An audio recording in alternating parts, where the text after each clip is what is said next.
We are live. It's really great to be here. What the Friday? What the Friday? Surprise, everyone. We gave no one any warning, but we do this every Friday. So here we are. Oh, that's okay. There's so much going on right now.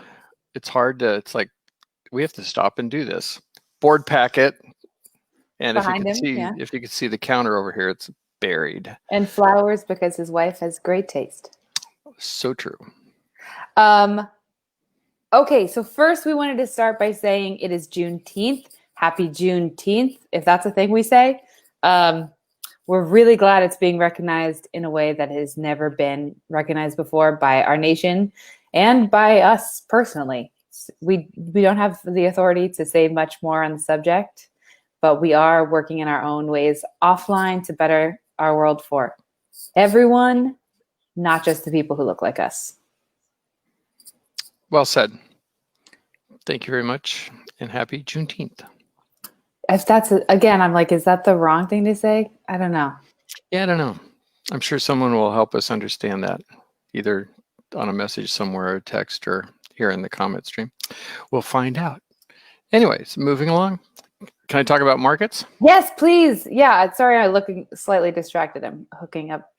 I just included you on. You're multitasking. I'm trying to make sure we can see our comments. I know that's harder than it seems using the system that we're using. Hi, Rick. Okay, so anyway, markets. Yes. Basically, things are continuing much the way they were. Hoboken is unusually soft. Jersey City, similarly, but the further west you go or north, the numbers get better. So absorption rates, the number of units that we have on the market versus the units that sold in northern New Jersey as a whole, so think Hudson County and maybe a little bit west, that's gotten better. It's almost twice as good this week as it was last week, so that trend's going pretty well. Plus, we had some things that were delayed. It takes a while to close, so even though they're in contract, they don't sell. So they're lagging numbers. But I can tell you, Hoboken, West New York, Guttenberg, those places are not doing as well, and things are a lot slower right now. Yes, there are certain.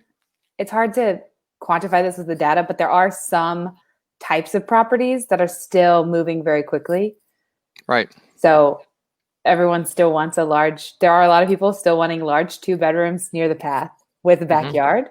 I've got a couple clients who are looking for that. So yeah. So yeah, me too. Same thing. We just got off the phone before we started this with a client that we're getting a deal in Broadway. So I understand what you mean. Yeah. But that's further. Yeah. Okay. We have a lot of fun. We have a lot of fun data and market research we've done this week. I'm really excited about it. Actually, I wrote the highlights for what we were going to cover this time, and Dan was like, "Can you just delete all of this?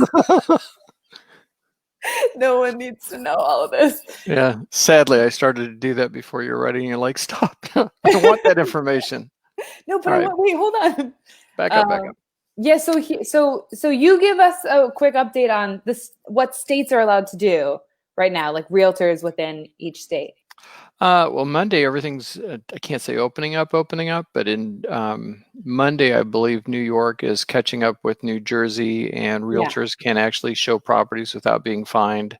Right. I don't think they can do open houses yet, but I think that's going to be coming soon after that. But right now, they're opening up.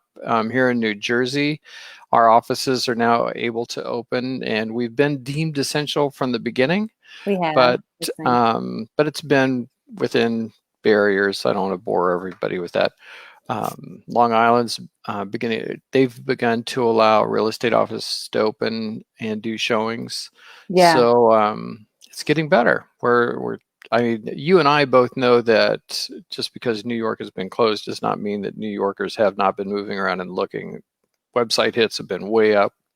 Yes. Calls have been way up. People are looking a lot. So I feel bad for Manhattan because Manhattan is just getting hammered. Hammered, yeah. Yeah, I mean, densely populated city. What are you going to expect with a pandemic? Yeah, it's all about density. So Yes. So moving okay, on, mortgages. mortgages. Um, Cool. so the Fed, I used to work in the fixed income aspect of finance. So the Fed is always interesting to me. And recently they voted to keep the benchmark short-term rates near zero through 2022, which is very interesting. There are more details Free about money, that, right? but I Free was money. told that it would be boring. No, it's not free money. It just means that it's going to be low for a longer time. But Do you run into people that hear that and then they're like, well, aren't they going to go down because I heard rates were at zero? no, actually, no one says that to me. Do you have people say that to you? I've had a couple phone calls like that. Yeah, Oh, on yeah. fresh It's not truly free new money. They're buyers. not giving it to you at no interest. It's just the lowest interest yet, Yeah. which is fun. And then mortgage. Actually, for the first time in history, the average interest on a 30-year fixed rate mortgage has fallen below 3%. Which is truly awesome. Yeah, awesome. The loan approvals remain really stringent though, which is also awesome because before '08, for example, the loan approvals were not stringent at all, even though the interest rates were low. There are some really we're in a deal right now that we're doing 5% down. Yes, yeah, that's true. But No, that's definitely obviously a strong buyer with great income, That's what I mean. solid situation. Yeah. But that's not to say that you can't, no matter who you are, no matter what your financial thing is, you can't get a low down payment. You can, but yeah, No. they're a lot stricter. And they're also getting, we're finding out that we have to have very current pre-approvals. They want them Yeah, like in the last week or that's so. very true. Yeah, they used to be kind of okay with an older one, but now they're like, hey, people are losing their jobs and we need to make sure that you haven't. One more thing I want to say about mortgages real quick is that mortgage applications, so this is a reflection of the market in a really cool way, a very tangible way. Mortgage applications to purchase a home have been rising week over week for the last few weeks. They dropped drastically in April and into March. But now they are a 21% higher than they were a year ago at this time. And it's the 9th consecutive week of gains and the highest volume of applications than in 11 years. So it's kind of like a funnel happened and now everybody's bursting out of that funnel to start getting loan applications. It's busy. I think a lot of people are getting into the market thinking that they're the only ones getting into the market, but the people that are getting there are all hitting right at one time, and that's just varying the mortgage companies. It's a really good segue because where they're looking is not so. Dad's comment earlier about what the urban New Jersey market is looking like, which is it's still a buyer's market, is true. A lot of these are happening in the suburbs.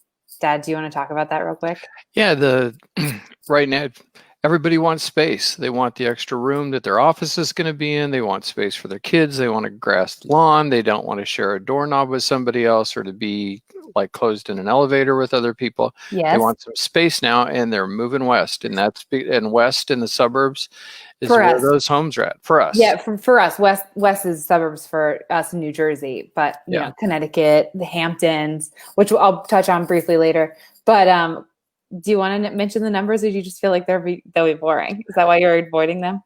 Oh, I hate to get into it too much. Okay.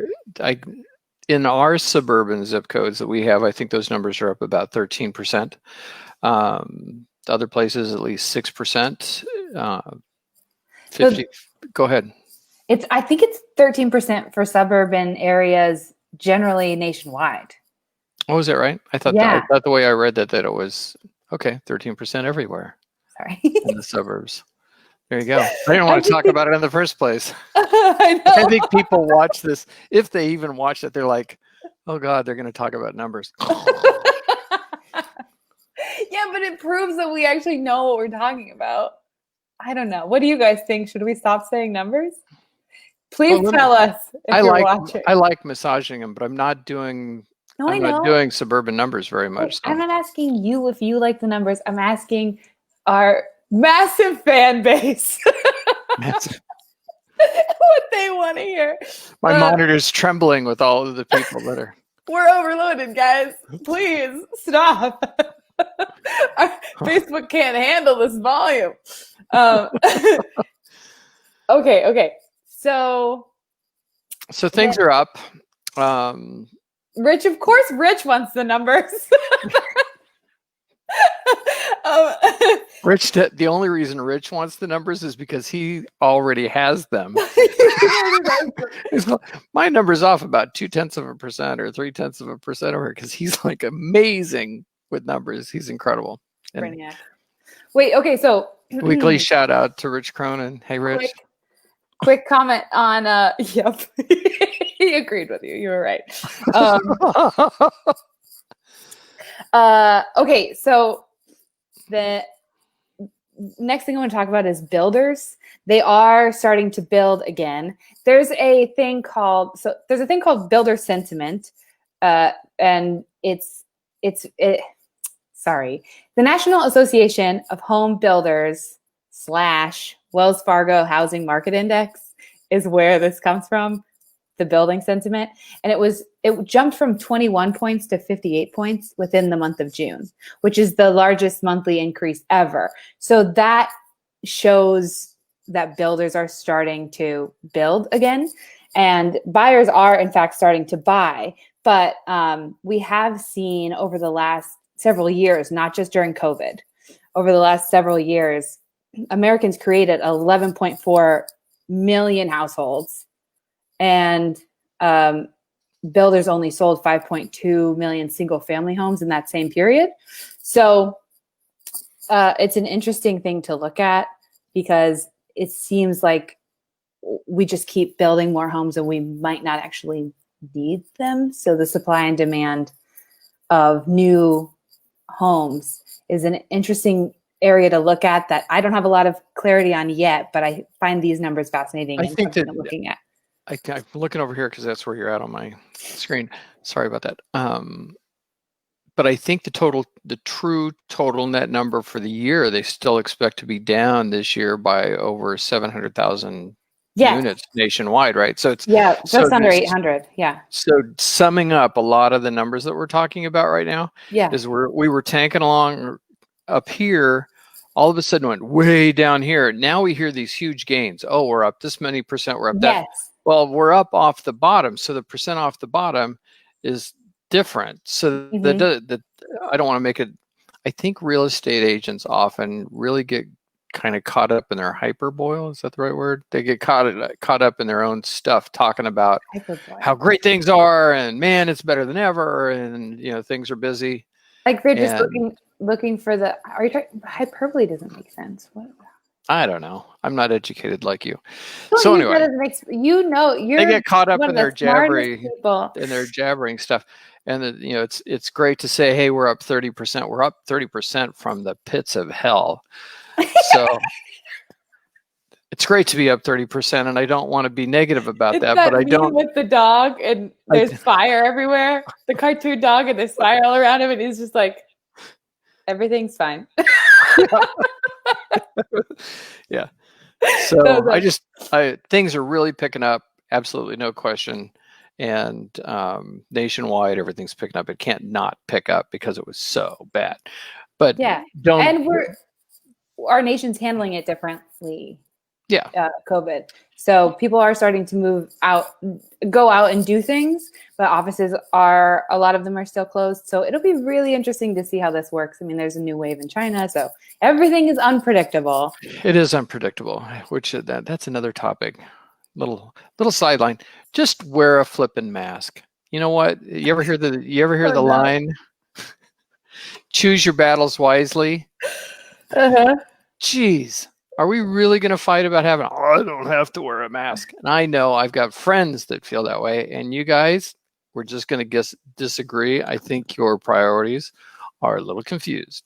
If, I used to work for a guy named Charles Nemec, and he owned a brokerage firm. And I was his assistant back in my early 20s. And he's the one that always used this term and would say, you can judge the size of a person's character by the size of their problem. And if your problem is wearing a mask, I think that's self-explanatory. I think that's a Lincoln quote. Is that a Lincoln quote? I don't know. Maybe he got it from Nothing's New. President by his, So maybe that's where I heard it, by though. his I heard it dad, from I a guy think. named Charles Nemec in St. Louis, Missouri. He owned a company called Wall Street Capital. And he would say that all the time. Somebody would get... I like that it was Wall Street Capital in Missouri. Yeah.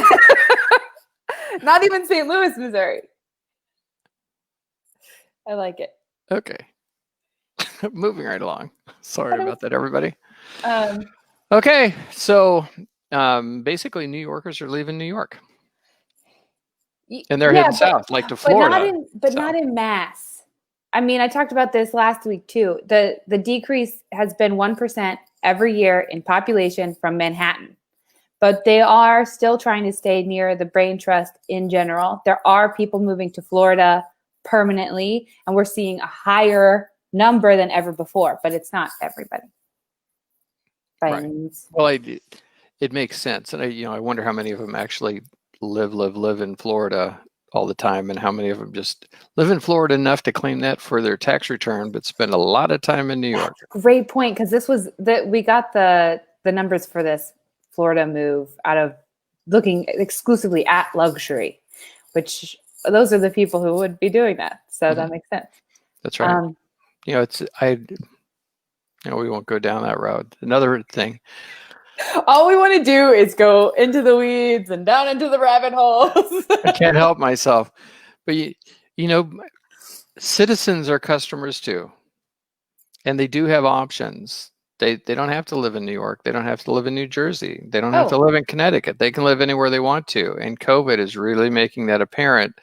And I think we need to start sharpening our pencils as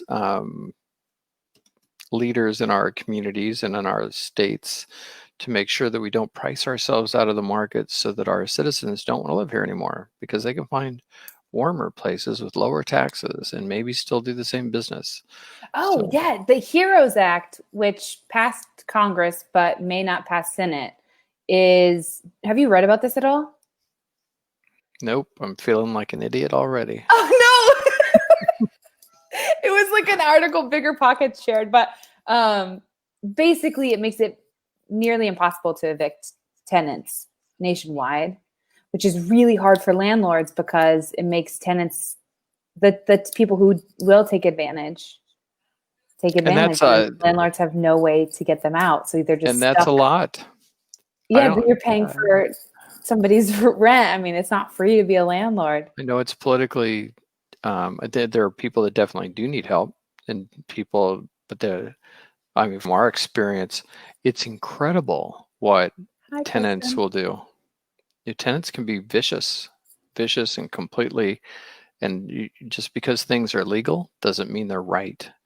And because the law gives you an opportunity to be a total butthead, doesn't mean you should be a total butthead. So, but I'm shocked at how many people are, and I feel terrible. Well, you and I have talked about that when we talk about our own property investing. I keep saying, I want to do a flip. I don't want tenants.